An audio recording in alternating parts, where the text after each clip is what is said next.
Jeff did a ton of work, so you can all see the screen, right? He did a ton of work for us here, an absolute ton of work. And this is what I want to show you here. This is the most important bread experiment that I have seen. Thank you, Jeff. Actually, right now, just all go off mute and let's give Jeff a round of applause. Okay. Because in redacting these recipes, and certainly in my head, I was definitely all uptight about, is it 50%, 60%, 70%, 80%, 62 and a half, 73 and an eighth? You know, what is the exact water to flour ratio? And I was thinking that that made a really big difference to how the bread was going to look. And look at this, from 50% to 80%. And basically, you've got the same crumb. You know, more or less the same crumb.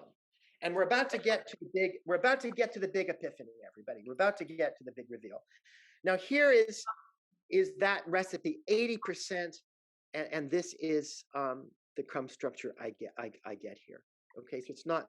Now, one thing is that there's nothing in these books about how they developed the gluten with an 80% dough. So, you know, we have modern stretch and fold. They don't mention stretch and fold. Now, on my Facebook group, there is somebody who posted a video a few months ago showing somebody actually managing a wet dough like this in a big dough trough where they're flipping like this. So we don't know how it's done. E. Smith did say stir the dough.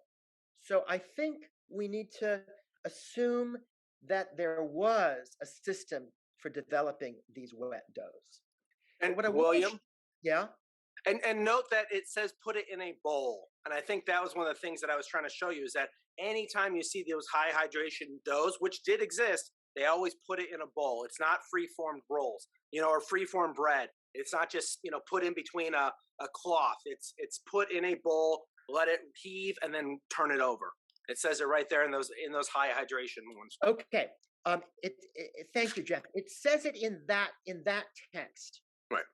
And there is a text by Nicolas de Bonifant in his from 1654 in his bread text in the French Gardener in the sweet. In the Délices de la Campagne is a mention of wooden bowls. So I think that's a good observation for those. I don't know if it always held.